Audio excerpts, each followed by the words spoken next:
1957 का प्रथम स्वतंत्र समर की लो इसी बंगाल की धरती में बैरकपुर से प्रारंभ हुआ था, जब मंगल पांडे के नेतृत्व में भारतीय सैनिकों ने ब्रिटिश हुकूमत की जड़ों को उखाड़ने के लिए हुंकार भरी थी। याद करना, बंगाल की धरा वंदे मातरम की धरा है। इस धरा ने जब अंगड़ाई ली है, वंदे मातरम भारत का अमर गीत बन गया और देखते ही देखते भारत की स्वाधीनता हम सबकी स्वाधीनता बन गई। बहनों और भाइयों, बंगाल रामकृष्ण परमहंस की धरती, बंगाल लाहिड़ी महाशय की धरती, बंगाल स्वामी प्रणवानंद जी की धरती और बंगाल स्वामी विवेकानंद की पावन धरती है। स्वामी विवेकानंद ने कहा था, गर्व से कहो हम हिंदू हैं। इसी धरा पर नेताजी सुभाष चंद्र बोस पैदा होते हैं। नेताजी सुभाष चंद्र बोस ने भारत के युवाओं को कहा था कि तुम मुझे खून दो, मैं तुम्हें आजादी दूंगा। युवा शक्ति का आह्वान आज भी मंत्र बनता है, मंत्र का कार्य करता है। कौन ऐसा युवा होगा जो नेताजी के नाम से जिसकी भुजाएं न फड़कती हो। बहन और भाइयों, जब टीएमसी सरकार की अराजकता चरम पर है, उनके गुंडों के द्वारा पैसा, यहां के विकास का पैसा हजम कर दिया जा रहा है, जब तुष्टीकरण की पराकाष्ठा हो, नेताजी सुभाष चंद्र बोस का स्मरण स्वाभाविक हो उठता है। ये वही तो धरा है जहां पर देश की आजादी के लिए खुदीराम बोस ने हंसते हंसते फांसी के फंदे को चूमा था। बहन और भाइयों, गुरुदेव रविंद्रनाथ ठाकुर की पावन धरा है। भारत की आजादी के लिए अमर गीत देने वाले बंकिम चंद्र चट्टोपाध्याय की पावन धरा है।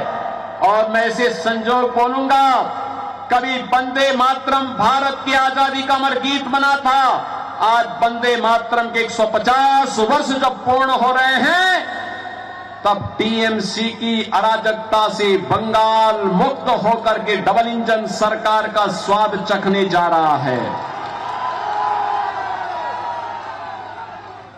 जो बंगाल भारत की आर्थिक उन्नति का आधार था, भारत की जीडीपी में 1/3 योगदान कभी बंगाल का हुआ करता था।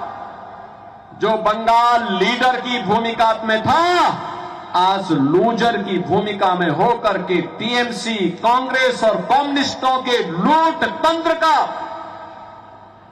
शिकार होकर के कंगाल हो गया है। उसी बंगाल को उसके अतीत का स्मरण कराने के लिए आज बहनों और भाइयों मैं आपके बीच आया हूं। आप देखते होंगे बंगाल में ममता दीदी को परेशानी होती है जब कोई जय श्री राम बोलता है, तो राम के नाम पर ममता दीदी ने बैन कर दिया है। दुर्गा पूजा प्रतिबंध, मूर्ति विसर्जन नहीं हो सकता, दुर्गा मूर्ति का विसर्जन नहीं हो सकता, शोभा यात्रा नहीं निकल सकती। यानी बंगाल में वो दुर्गा पूजा को प्रतिबंधित करती है, राम नाम लेने पर वह प्रतिबंध लगाती है, लेकिन सड़कों पर इफ्तार पार्टी करवाती है। यही तो अराजकता यूपी में भी थी 2017 के पहले। आज से 9 वर्ष पहले यूपी में इसी प्रकार की अराजकता थी।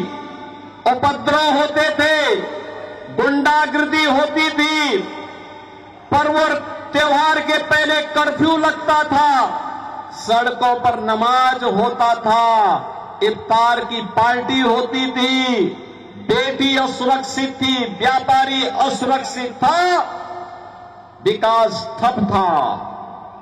बहनों और भाइयों, यूपी में डबल इंजन की सरकार आई।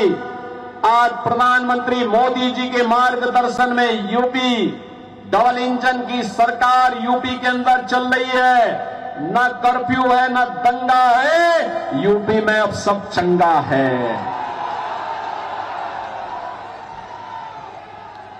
यूपी में अब किसी गरीब के हक पर कोई डकैती नहीं डाल सकता। यूपी की सड़कें ऐसी हैं, एक बार व्यक्ति बैठ जाए तो बहनों और भाइयों, वहां की सड़कों में हाथ में रखा हुआ पानी का कप नहीं छलकेगा। ये डबल इंजन सरकार है। हाईवे का स्टेट बन गया, स्टेट हाईवे का, एक्सप्रेसवे का स्टेट हो गया, सबसे ज्यादा एयरपोर्ट का स्टेट हो गया, सबसे ज्यादा रोजगार देने वाला राज्य हो गया। कोई दंगा नहीं, कोई कर्फ्यू नहीं, जहां उपद्रव होते थे वहां उत्सव हो रहे हैं। और यही नहीं, उत्तर प्रदेश में सड़कों पर न इफ्तारी होती है, न नमाज पढ़ी जाती है।